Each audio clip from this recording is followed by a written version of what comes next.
Congratulations! You are in the right place at the right time. This is the Summon Courage, Change Everything podcast with Matthew Levy, an inspiring interview with a guest who has achieved big goals in life and work and who will divulge their secrets to success. Today, now, the man behind the microphone, Matt Levy. Hello, Summon Courage, Change Everything community. My name is Matthew Levy. I'm the host of the Summon Courage, Change Everything podcast.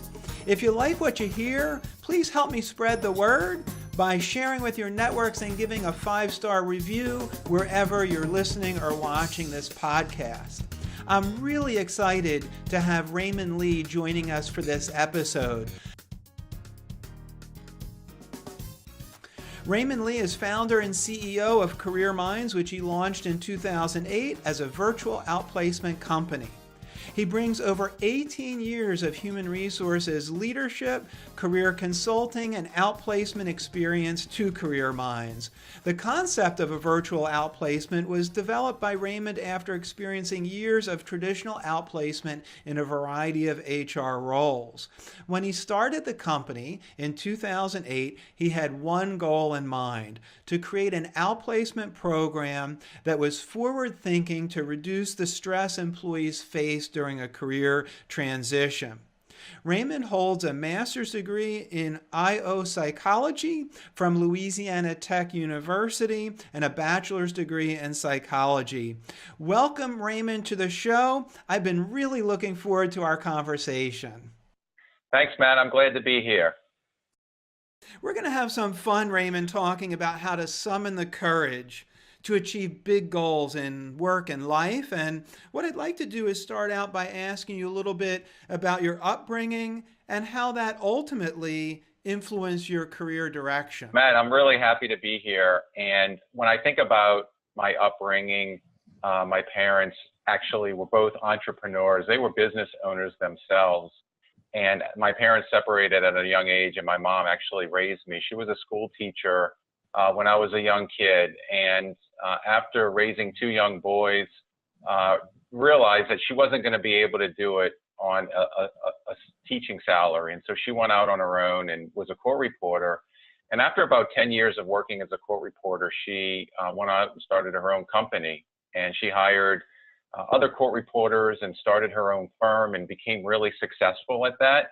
And as I grew up, I got a chance to see my parents and their entrepreneurial spirit and their passion for what they believed in. And so I would say that that certainly had an influence on myself when I was growing up as a little kid. Interesting. And this was in Louisiana, was it? Yeah. So I currently live outside of Philadelphia, and I grew up right outside of New Orleans, and lived there for about 20 years before moving to the Northeast and getting married and starting a family. Yeah, it's always about the spouse, right? Sometimes, absolutely. I'll tell you, she's been fantastic, especially starting Careerminds 10 years ago. She's been a great supporter, and we're now 16 years married with two great kids, one 14, my daughter, and I have a son that's 7. They both have birthdays in April coming up. That's great, and we will talk a little bit later about the importance of that type of support system, for sure.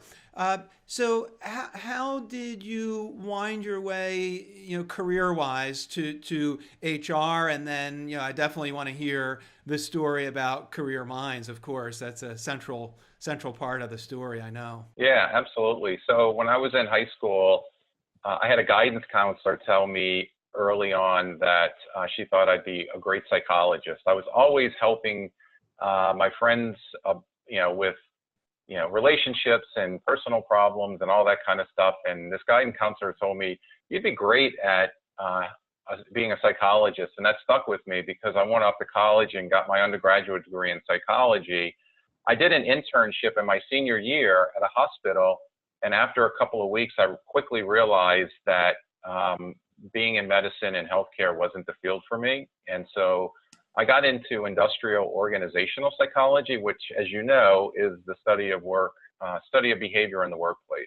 And that's where I was introduced to assessments and testing, which is really synonymous to human behavior, organizational behavior. And so I graduated with a master's in IO psychology from Louisiana Tech. And I started my career in HR from that standpoint, about 15 years in a variety of different roles, different industries. So that's how I got into it, but definitely had an early change in what I thought I wanted to do in my career. You mentioned your master's. Did you go straight from undergrad into graduate school? I did. Yep. Went right into it.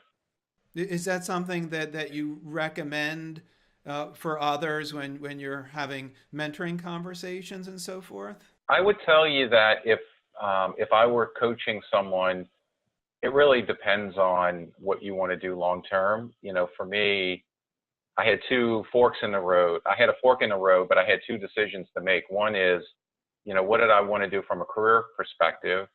And how would psychology as an undergrad help me get to where I wanted to get to? And I recognized that I wouldn't be able to get into business, which is what I really wanted to get into, is an industry versus working in the medical field.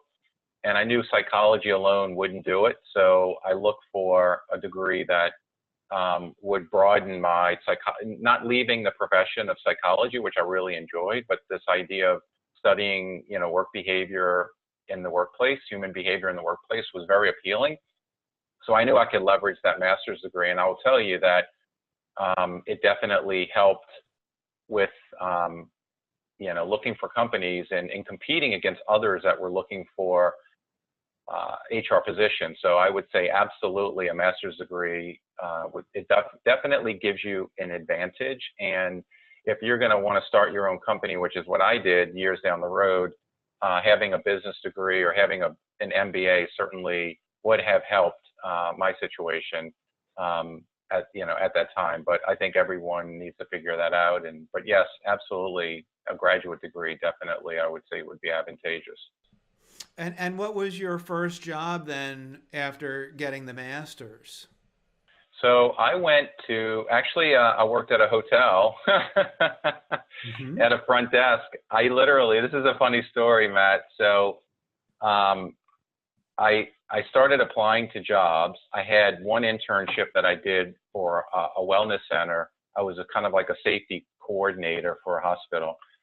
3-month internship. That was great. I ended that, couldn't get a full-time job. So I started applying. I didn't have any experience. So then I started applying to, you know, it was New Orleans. So hotel hospitality was the industry of, you know, really the preferred industry. And so I started applying to hotels, and I found myself getting you're overqualified. You have a master's degree. You're not going to be here more than, you know, a couple of weeks. So I started not getting jobs as a result of having a master's. So I ended up taking the master's degree off my application and just had the bachelor's. I applied. I got a job as a front desk clerk for a hotel in New Orleans, and I got hired, and I worked there for probably about a year maybe. And then I ended up networking with a family member, and I got a recruiting position for a construction company in New Orleans. So that was, I would say, my first HR job. It was interesting. I had a graduate degree, and it took me a year to land into something that, you know, is really what I was looking for.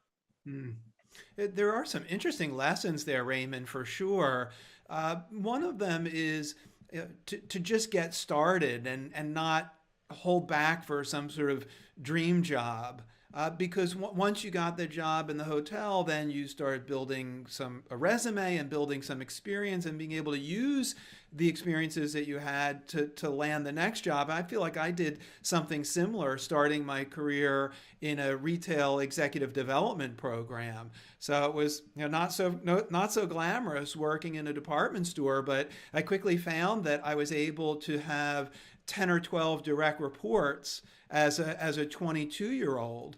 And that gave me the experience, and I leveraged that to get also into the corporate world. Absolutely. Yeah. So then, you know, help us with the rest of the story. as far as how your HR career unfolded. And then I'm really excited to hear about the defining moment when you decided to start your own company. Absolutely. So I was in New Orleans. I worked for this construction company for about 5 years or so. I started in recruiting.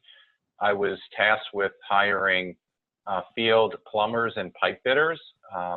They had a real challenge of getting skilled labor at a time where there was a boom in construction in the Southeast. And so I did that for 5 years. And over the course of my 5 years, I got involved in other HR initiatives like training and development, helped them create, it was a smaller construction company. So I put in place a policy handbook, did a lot of employee relations kinds of issues and training, and again, led recruiting.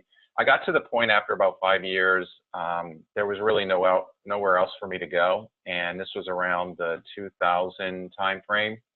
So this is when the monster.coms and the career builders and the internet was really taking off for job search. I put my resume online and was recruited by Corning out of Corning, New York.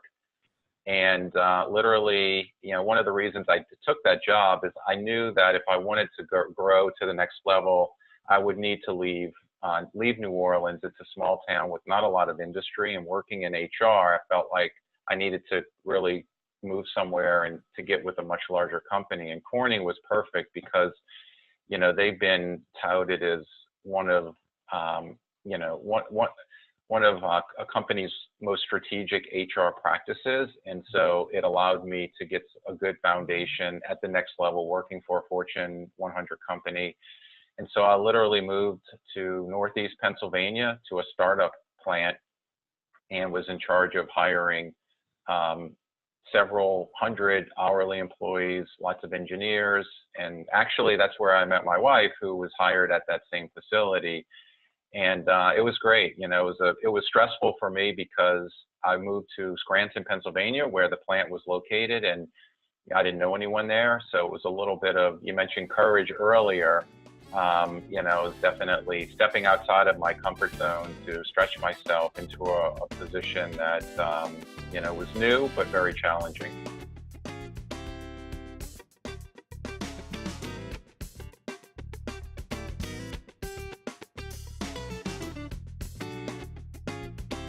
To that end, Raymond, there's a lot of listeners out there that have probably lived in the same town their whole lives, maybe because it is comfortable and they know everyone. So just walk us through the mindset that you had to be willing to pull yourself out of that environment in the South. And these are polar extremes, Scranton, Pennsylvania, and New Orleans. I moved there in July of 2000, and it was the summer. The weather was beautiful, the mountains, the Poconos, all of the scenery during that time was just absolutely amazing. And I'll remember when that fall came around, the leaves were changing. I'd have family members come visit, and it was fantastic. Well, then the winter came, and if you've lived through a winter in Northeast Pennsylvania, it's pretty brutal. The valley of Scranton is, there's not much sunlight that peeks out. It's like just like a layer of clouds over the valley. And so it's always, very cloudy, very dark, very gray. And then when the snow comes in December, January, the snow sticks around forever. And by the time February rolls around, the term seasonal depression, it's definitely a real thing. I was used to in New Orleans, there's two seasons. It's basically winter and summer. There's no spring and fall. And so when I got to March and April, and there's still snow on the ground, my body's telling me I need to be outdoors, and I'm still stuck inside. And I'll tell you, it definitely takes a toll. Well, at the same time, this was around the dot-com bust in 2000, 2001, and telecom companies were having massive layoffs. So the uncertainty of my job and the company was looming. So there was all kinds of dynamics that were happening at the same time. I'm, dealing with the seasonal change, and so it definitely, I'll tell you, it had an impact for me. And I got through that. I felt like, geez, in fact, after another 6 months, that facility shut down, and I was relocated to another fiber optic plant in Wilmington, North Carolina, which was great because I went further south, but it was a job transfer. They actually, Abby, my wife, ended up moving to Wilmington as well. So the end result was super positive, but there was definitely a lot of stress, and the seasonal changes, it didn't help for sure. Mm.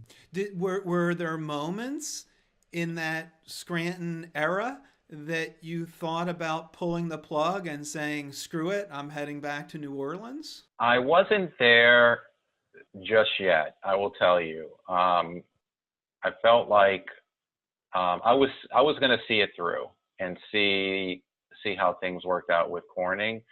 I'm sure the thought did cross my mind if things didn't work out. I knew that I could always move back home and find a job.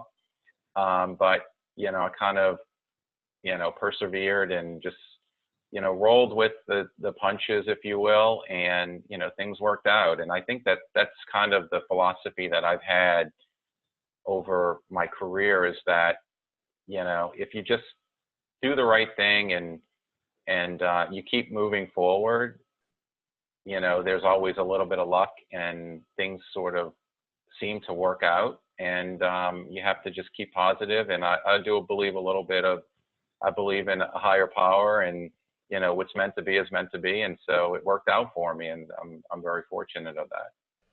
Yeah, there's definitely something about what you say, moving forward, taking a step forward. And the metaphor that comes to mind is when you just tip over a domino, you can set forth a chain reaction of events. So it doesn't take much. And I think by your willingness to step out of New Orleans and take this risk, it was like that domino that continued to push you forward. In fact, it'd be great to hear, because I guess ultimately Corning fell on some additional hard times, like moving forward in the 2000s. So tell us about that experience. Yeah, so at the time, Corning had gone through pretty significant change. They sold off their consumer products division. So the old Corningware, the dishes that you would have in your kitchen. Well, when I joined the company, that business had been sold. They were putting a ton of capital into optical fiber. So, the big telecom companies like Lucent, Nortel, Cisco were laying fiber optic cable around the country, across the Atlantic, so that when you send an email or you're on the phone, et cetera, that information would travel over fiber optic lines versus cable lines. And so I was there during a time when telecommunications was going through, pretty massive transformation. And that also led with, overabundance of fiber. And if you remember the .com, everyone had, it was on the internet, and the .com boom just happened. And the internet, I remember Corning stock when I got there, it was $300 a share. And over the course of a year, when the .com boom ended, companies either went bankrupt or their stock value was less than $10.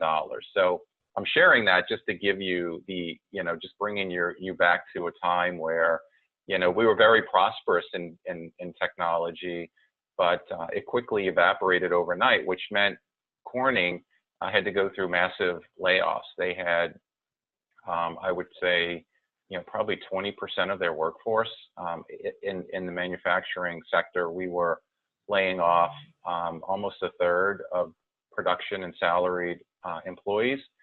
And because of that massive transformation, I was tapped to be on an internal outplacement team called Talent to Talent. It's something that we branded internally. So, Corning was very forward thinking, again, with their HR practices at the time. And they decided that they would not outsource their outplacement to a traditional outplacement company.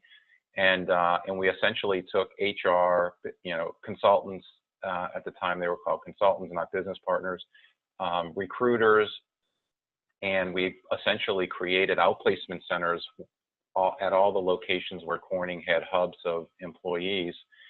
And this branded approach, talent to talent, was essentially a career transition center where employees would come in and we would utilize all of our HR expertise, recruiting expertise to help people transition into their next job. And so, it was interesting because about 7 years later is when I started Careerminds, but it was at that point in my career, I got an insight more internal within a company, the inner workings of how an outplacement process worked, how outplacement support worked. I conducted workshops, I did interviews, essentially all the aspects of career transition someone would need.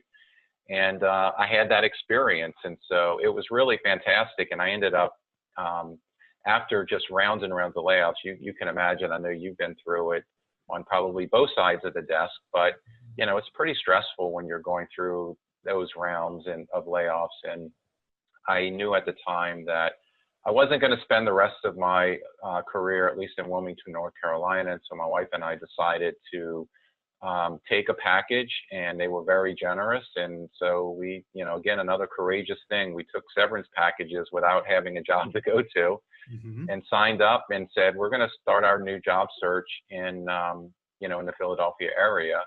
And so I ended up landing a job with a chemical company called Ferro, right outside of Philadelphia, and was an HR manager for a couple of chemical plants, and I did that for about 5 years. So left Corning, took an opportunity to make a move, but it was a little bit of trying to get back closer to my wife's family, and completely needed a change. So what year did you exit from Corning, just so our listeners can have the chronology? Yeah, it was about 2 years. I will tell you, the first year was in Scranton. The second year was in Wilmington. But when I was in Wilmington, I was hired to, primarily, we went through three rounds of layoffs because, the business was thinking that things would turn around in the .com, and it never did. And so we went through 3 rounds of layoffs, and so that was about a year, 2001. That's right when 9/11 happened. And then I was with Ferro for about 5 years and left Ferro to start Careerminds around 2007. Tell us about that transition then.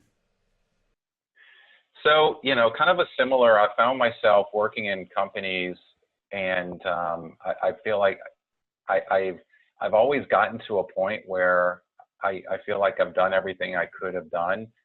With Ferro, I was working out in the business supporting specialty chemicals. So I was overseeing a couple of manufacturing plants, a lot of union labor relations work, employee relations. I was fortunate, though, to do a lot of work out of their corporate office in Cleveland around some corporate initiatives. One was we won on SAP HR globally, and I represented the US. So I had a couple of really cool projects that I was part of and leading. But after about 5 years, it was time for me to consider an opportunity at corporate. And I was just, after moving all those times, and my wife had just started working in a new job as well, been there for about 5 years when we moved back to Philadelphia.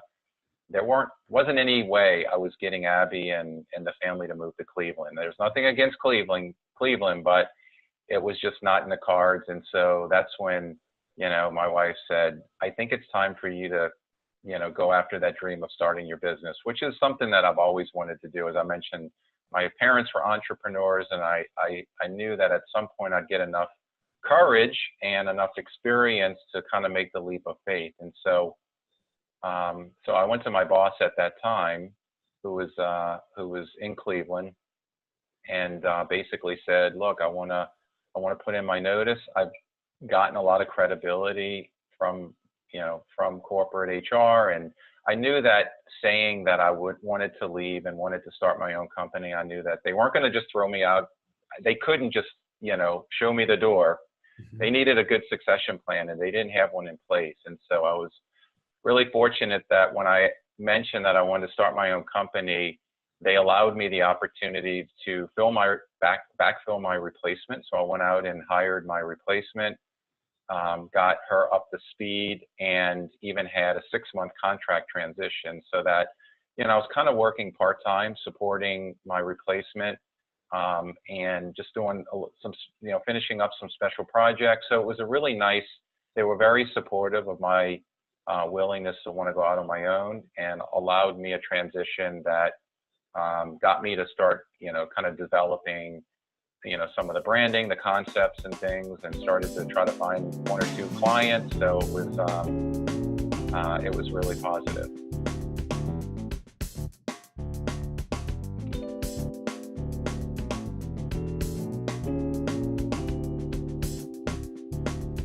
Well, there's a few things to unpack here.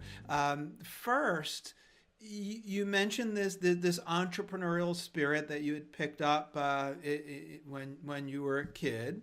When did those seeds, start to germinate, like that you would really want to do this? Like you mentioned that your wife said, "Hey, now's the time to do it." But help us with your thinking over those years, like the incubation process, if there was one.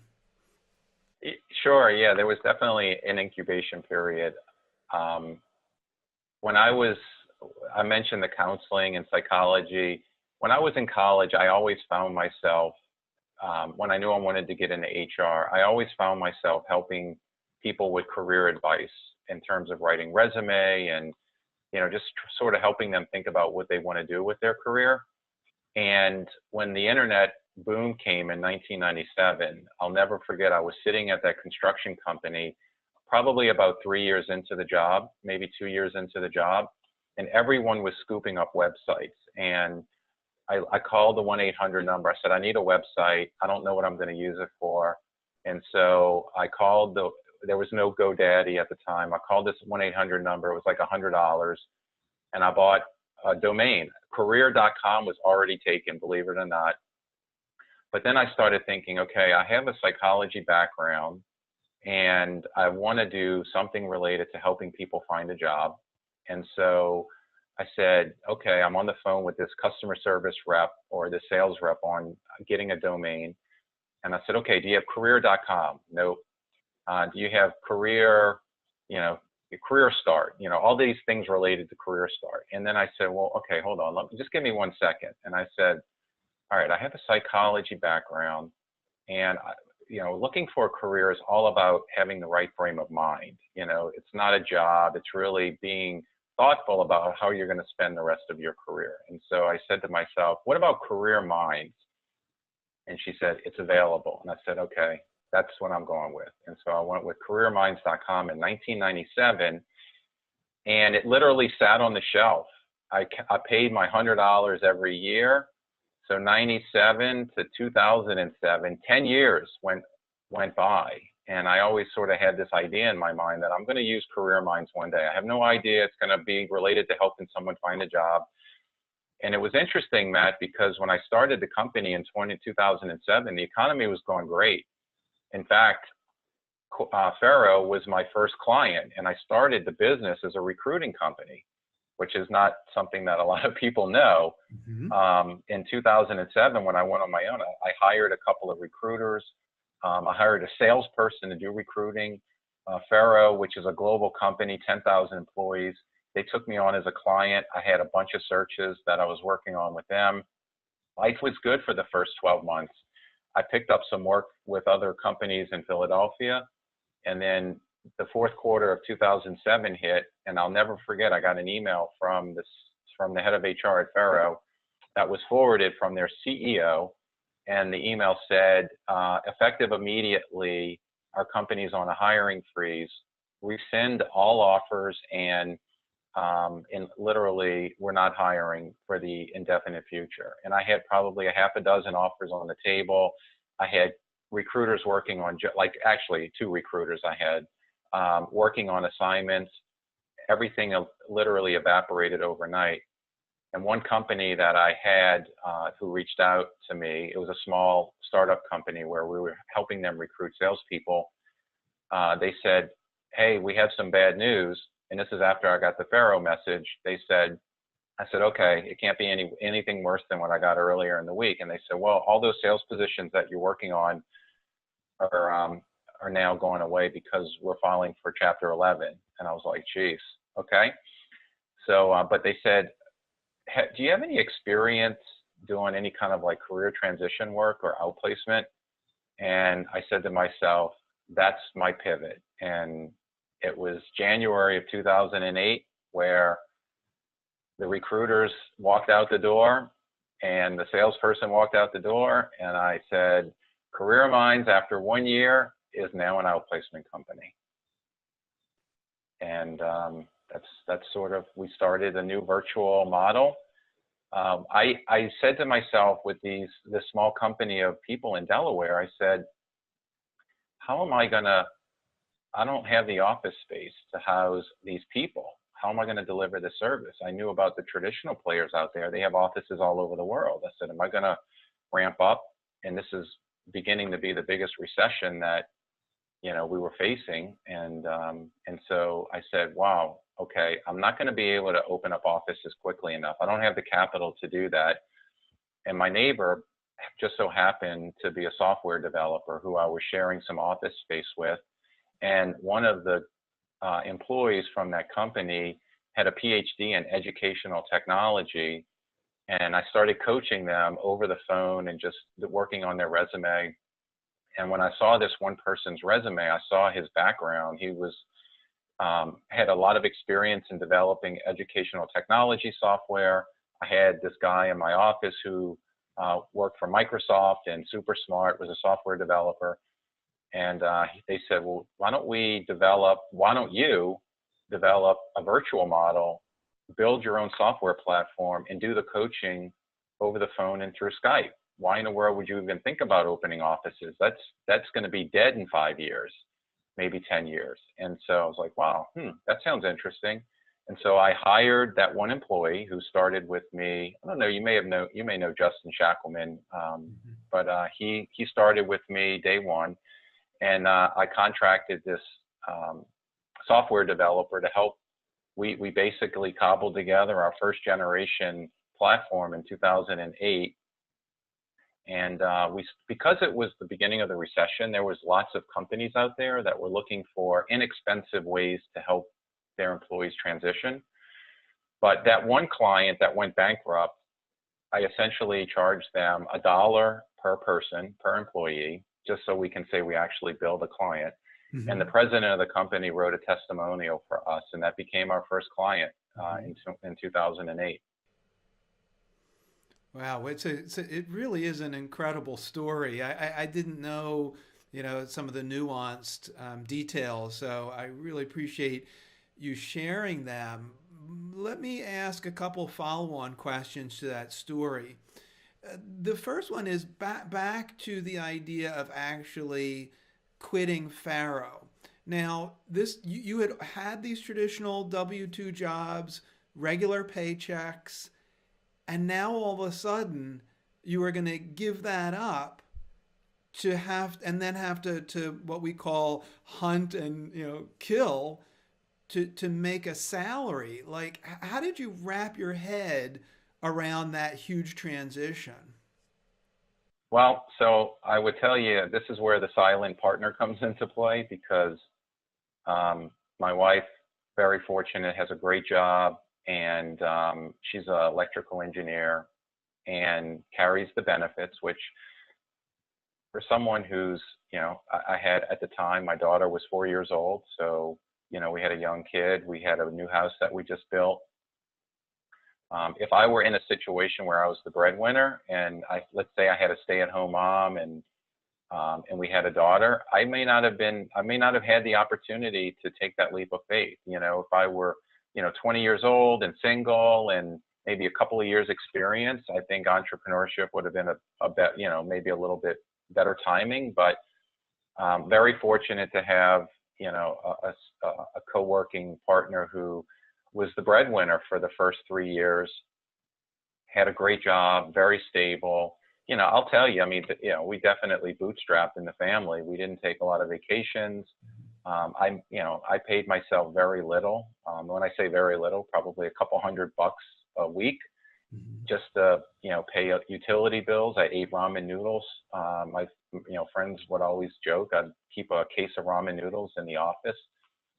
Never went out to eat. And just you have to grind away in the first couple of years to kind of get to a point where, you can, start taking a salary. But I would say it was probably 3 years. It was actually 3 years because we started in 2008 and we kept working at the technology piece. And around 2009 to 2010, once we knew we were onto something, we started reaching out to some local investors in Delaware. And, it was kind of interesting, Matt, because, you're a family guy and you have kids and stability is really important. And when I approached Abby and asked her about, putting up the house, as a mortgage or getting a home equity loan to fund Careerminds as a startup, like that was a very short conversation. And getting a loan and putting that kind of risk on the family, in hindsight, was a very smart decision because, starting a new company, it's not easy and it takes a lot of investment capital. So I had decided to see if there was investors out there that liked the idea of disrupting a very traditional outplacement function, been around for 30 years, but something that is, faster, more relevant to today's modern day job seeker, lower cost, scalable. And around 2011, we raised a first round of venture capital from a handful of investors. And that was an inflection point for us because I could actually take a salary and start making some money and not feeling so pressured to, have to perform or have to, get to that point. And so, the trade-off is you do give up ownership. If you watch Shark Tank, it's exactly that. You go in, you pitch something to investors, they determine what the value is of your business. And then based on that value, they're going to give you some pool of money, some capital for some percentage of your business. And so, that was my first life lesson is that, I hated to give up 100% ownership, but someone very wise told me that having 10% of something very big is a lot better than 100% of nothing. And so that 2011 is when we raised some capital, and it really allowed us to go out and hire salespeople and scale the business to the next level. Yeah, so my company is really big on what we call the dream framework. And it's this formula where you've got D for devotion, R for resolve, E for energy, A for attitude, and M for mastery. What I'd love to do, Raymond, is walk through a bit of that framework and see how these concepts may or may not apply to, how you've, taken your career and how you run the business. The D is around devotion, and the concept is that if we can just figure out what our purpose is in life, it gives us an opportunity to overcome adversity and really double down against rejection to achieve big things in life. Do you see this concept of purpose playing out in how your career has unfolded? I think so. I look at the business Careerminds as we started when I was doing recruiting. And I have to tell you, it was really interesting. I got into recruiting and I said, I look back and I say, why in the world did I do that? I didn't really find fulfillment out of recruiting. In fact, it was a little, for me, I know it's an industry that, people find a lot of, purpose and meaning. But the one thing that drove me crazy is working with a candidate all the way through to the 11th hour. And, they have a change of heart or, something in their personal situation that you couldn't control changes. And that, loss of a participant landing, although it could probably be the best thing, maybe the best decision they were making at the time,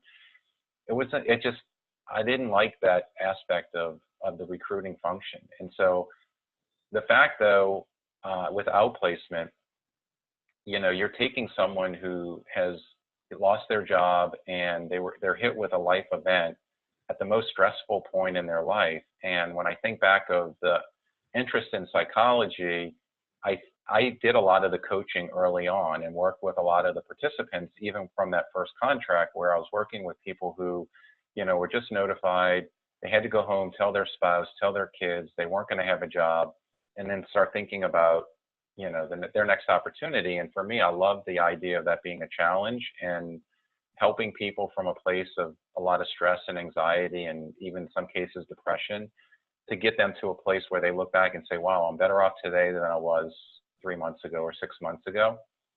And so the idea of starting and wrapping a company around that kind of mission and purpose for me is much more fulfilling than being an expert recruiter. Yeah, I can see that, Raymond. I mean, after all, people put job loss up there with death of a loved one. It's that impactful for people, and you're right. You've been through it. I've been through it from both sides of the desk. So there must be a lot of purpose in helping people through that. Yeah, absolutely. We get testimonials from our participants who land, and in many cases they're thanking us for our expertise, but sometimes they just really reach into the personal side of what they went through, and they share that journey. And it's great to read those when they come in and really hear about the success they had, and knowing that we were a part of that. It's definitely very fulfilling. Excellent. So we'll skip around a little bit in the interest of time. From an energy standpoint, you've already given us some insights into your family. Careerminds has grown significantly. I guess maybe you should tell us first about where the company is in terms of size and scale and your responsibilities with the company today. And because the follow on to that is, how do you balance being the CEO of this prosperous company, being a husband, being a wonderful father, and also you and I have worked together in our association work, and you have a leadership role there as well. Absolutely. So I've been, so I'll tell you, one of the things that we've done with the company is we work virtually, and we kind of practice what we preach. What's interesting, and I'm smiling because when I left the corporate world, the first thing I did when we raised the investment capital and we hired a handful of employees is I said, oh, we have to run out and get an office. And we got a really nice office in Newark, Delaware, and signed a 3-year lease, and was in a nice complex. And I realized, why in the world, we're a virtual company. And so I thought to myself, if we're going to scale, the best company with the brightest people, we need to practice what we preach. And so we eventually, sunset the office. I personally primarily work from home, although we do have a satellite office in Wilmington that we use for meetings and get-togethers, but Wilmington, Delaware. But we now have about 20 full-time employees across the country. We have 75 or so full-time career consultants and retirement coaches that are 1099 consultants, and they work across US, Canada, and the UK. And so, from a employee contractor standpoint, we've really grown nicely over the years and position ourselves to, really take the company to the next level. I find that working virtually gives me the optimum amount of time to spend at work. I get an opportunity to go to the kids' games after school. I do a lot of things around the house, although I do travel quite a bit. As you know, there's a lot of HR conferences that go on, and so I attend those. I do speak at some of the conferences, so I do travel quite a bit, but it's definitely balanced with not having a long commute during the day and getting home at night late and leaving early. So the opportunity to work primarily from home is great for work-life balance. It allows me to get the maximum amount of work done in a short period of time, because I'm not having to leave an office. So that's very convenient. And I'm pretty disciplined. My dad, actually, I didn't share with you, was in the military, and he's a retired vet. And I definitely, the discipline piece of working from home and being a business owner serves its purpose for sure. Because there can be a lot of distractions, when you're working from home and in that kind of environment. How does discipline show up then for you? Is that like a calendaring thing where you block off time more religiously than many people do? To give us a window into that. It's it's a combination of breaks, and like I literally, when I get in my office in the morning, I have my coffee and I'll just stay focused, unless I have to take a bio break or something, but I'll literally just stay focused. And then, I do segment my calendar to really focus on the key things that I'm responsible for. So I have a board of directors. Since we have investors, I meet with our board every 6 weeks. So, I focus a lot on messaging and working with our board and making sure that the company continues to move forward. We have a sales and marketing function that I meet with weekly to really look at our numbers for the month and making sure that we're hitting our sales and revenue targets. We have an operations team with our coaches, and I meet with them pretty regularly to look at how the operations are running. Are our participants pleased with the service they're getting? And then we have a technology team that develops our software. We're on our eighth version of our software platform.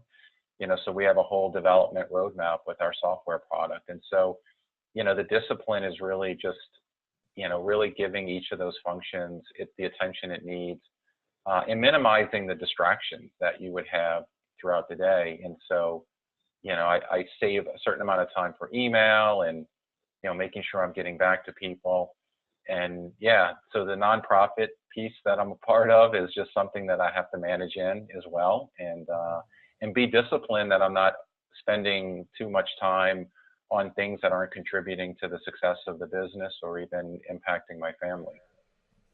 One of the themes of our discussion today has been keep moving forward. And I've seen you live that all the time. And a couple of examples I wanted to bring forward is one being you have newer products that you've rolled out at Careerminds. I'm speaking of Evergreen as one example. So I'd like to hear a little bit more about that. But also, you bring on talent. Routinely I've seen, like as you've grown the company, and I'm speaking specifically of a mutual friend, Tracy, that I know that you've started to partner with. So can you tell us a little bit more about the products and also your philosophy of continuing to grow and innovate the business? Yeah, absolutely. So for the first 8 years, we were primarily focused on outplacement and growing the virtual outplacement function, being that disruptor to traditional outplacement. And it was around 2016 timeframe, around the summer of 2016. We were working on a pretty large project with an insurance company. It's actually the company Tracy had come from. And a large number of employees were over the age of 55. And we recognized through conversations with them as we were getting them started that they were looking for something different in their program. They weren't looking to leave or jump into a corporate job. Some cases, they've been with the company for 20 years. And we felt like in order to really appropriately serve them, we needed to custom tailor a program that would meet their needs. In some cases, employees were in a position where they could tap into their pension. They didn't have to work full time. They were a place in life where, the kids were off to college or after college, and they could do something that they really wanted to do maybe differently. And so we created this retirement product that addresses more of the social emotional aspects of retirement, where we recognize individuals are living longer.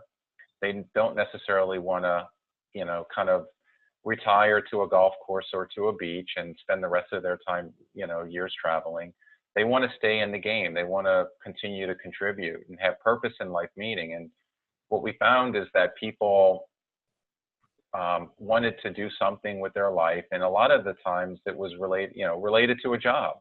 Could be working for a nonprofit. It could be, doing something on a volunteer basis just to kind of keep them active. And so there was this other component, though, that we found out just doing some research, is that one of the biggest things that employees miss most when they leave their company is the social connections. Whether you're leaving through a reduction in force or leaving through a retirement, a lot of cases you're spending 8 hours a day, and that's your second family. And the thought of retiring and not having those social connections creates a lot of anxiety. And so helping people think about how will you fill the time and how will you fill that void was something that people were really interested in. So we built this Evergreen program that addressed all of those dynamics to help people think about that. And when we ran a pilot, we had just such great success with it. We decided to start going to all of our existing accounts and pitched Evergreen as an option for participants to utilize when they're going through a retirement or career transition. And it was adopted by all of our accounts, all of our clients. And so, let's see, that was summer of 2016. So it was around 2017-ish. Tracy and I had stayed in contact. She's, kind of a former HR executive, worked in pharmaceuticals, insurance, healthcare. And I was looking for someone who could lead this new business and, kind of take it to the market. And so felt like, finding someone who, had the HR experience, because this is very different than outplacement. So Evergreen and this retirement coaching solution is really designed to help employees even way before retirement. You can offer it as a standard benefit to your employees voluntarily to just help them think about that next journey in life. And one of the things that we've learned is that half of the people who actually retire on time, the driver of that is a reduction in force or health issue is what causes people to retire. That's only half. The other half of Americans today, and there's over 10,000 people eligible to retire every day, the baby boomer generation, they're not retiring for some reason. And the research suggests it's all of the social emotional pieces. It's not always finances that are keeping people from retiring. And so having somebody like Tracy who can engage in a conversation to talk about their talent strategy and what keeps, what's creating issues for them with succession planning, and et cetera, having somebody that has that consultative sales approach was really important. And so we're super excited because, this is something that we feel like is really timely to the market. We have someone who is super passionate about this particular product. She actually kind of went through a little bit of a transformation and reinvention herself. And so that's pretty exciting. And so, we are now into the second year of this and are very bullish about the outcome. So excited about that. Excellent. Well, this is a perfect example of innovation and capitalizing on key talent for sure. Yeah, as we wind down, Raymond, let me hit you up with a couple of rapid fire questions. In the DREAM framework, we talk about M mastery. It's the concept of continuous learning. One of the ways that we can all continuously learn is through reading. What are one or two books that are your go-to that you recommend to others? So the one book that I'm actually reading now, which is, it's all about timeliness. So when I first started Careerminds, I was reading The Art of the Start by Guy Kawasaki. And for those entrepreneurs that could be listening, it's a great read if you're thinking about starting your own business. But where we are today, with Tracy now on the leadership team, and we recently promoted someone into a VP of operations on our team, is putting together our strategy, our 3-year strategic plan. And I've been reading the 4 disciplines of execution, and the focus piece is one that really resonates with me, because as a continued business that's evolving, you can get a lot of distractions, about trying this, doing this. I get ideas pitched to me almost every day about things that we can try. And so, putting a strategic plan in place and sticking to that plan, I feel like is really important. And that book, I think, really helps the team stay focused around that. I would say that that's the one that comes to mind just immediately. I'm a big fan of motivational quotes, inspirational quotes, because they can consolidate wisdom into a rather short phrase or sentence. With that as a backdrop, if you could put a saying on a billboard that a lot of people would see, what would it be? So there's one that I've seen recently: invest in your dreams, grind now, shine later. And I think that speaks volumes for an entrepreneur. Mm-hmm. Hey, so Bootstrap, grind away, and then the rewards and shine will come later. Yeah, dream. Hey, you can't beat that. That's something that I'm quite passionate about. So I love it. You talked about your parents a few times. What was the best piece of advice that either one of them ever passed along to you? Well, so I would say humility is probably the one that, in fact, Matt, I remember when you and I are out, you're always pushing me to talk more about the company, which, I do, but I should probably do more of it. Humility is definitely one. And I think that self-awareness is something that I often hear from colleagues and my board of directors, that I'm very self-aware. So I would say that those are two attributes. Yeah, and I would add that I find you to be a wonderful listener. In the meetings that we've had, you may not be the first one to jump into the conversation. And I think that's because you're actively listening. And then my experience is when you do speak up, I'm all ears, because I know that what's coming has been been thoughtful. Mm-hmm. What? Yeah, I appreciate that. Yeah. What advice would you give to your 21-year-old self?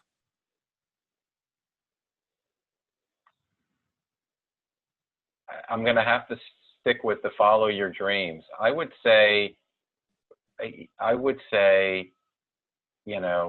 do in life with what's going to make you happy. I think that sometimes parents can be very influential on what you should do. But I think that, at that age, do what's going to make you happy, follow your dreams, have passion, have energy in what you want to do in life, and just go after it. That is great advice. Life is so precious, and if you just wind up in something that you don't really enjoy, I feel like we're wasting a real gift. But the great news, Raymond, is, as you've demonstrated in your career and in your life, and I hope I have as well, that it's never too late to make a change. Yeah. Is there any last little bit of advice, a pearl of wisdom? Is there anything that we haven't talked about yet that you'd like to pass along to our viewers and our listeners? I would just say, and I say this when I do, whether I'm doing interviews or just talking with people in general, is if you're wanting to reach out and connect, I'm definitely someone who's very approachable and always willing to help individuals, whether you're in job search or thinking about starting a business. So, find me on LinkedIn, Raymond Lee with Careerminds. I'm happy to connect, and just, want to put that out there and offer any help. I'm a firm believer in paying it forward. I've had the fortune of meeting very generous people who've been very generous with their time, people that are successful, or, even some not so successful people sharing stories of, their trials and tribulations. And so I'm a big believer in paying it forward. And so always looking for that opportunity. And I've noticed that firsthand. You've been very helpful as I've been down my entrepreneurial path, and I thank you for that. You mentioned LinkedIn. Is there any other way that people can follow, your writing or anything social media wise? So my Twitter handle, which I'm not a big Twitter user, but I do tweet from time to time, is HR Entrepreneur is the handle. I am on LinkedIn. We have a Facebook page for Careerminds. We have an Instagram page for Careerminds. We have a great marketing department who handles all of our social media. So I'm pretty fortunate of that. But yeah, I would say through those channels, you can follow us and always visit our website at careerminds.com. Perfect, Raymond. We'll put some of the links in the description. I really appreciate you joining us. I learned a lot, and I know our viewers and listeners did as well. Thanks again. Appreciate it. I really enjoyed it, Matt. Thanks for having me. Thank you so much, Raymond. What terrific insights. And to our listeners, again, please subscribe, rate, and share this podcast with your network. This is Matthew Levy, and until our next episode, remember that when you summon courage, everything changes. I'd like to thank Levi Dillon for his excellent podcast engineering and Texas Radio Fish for the music.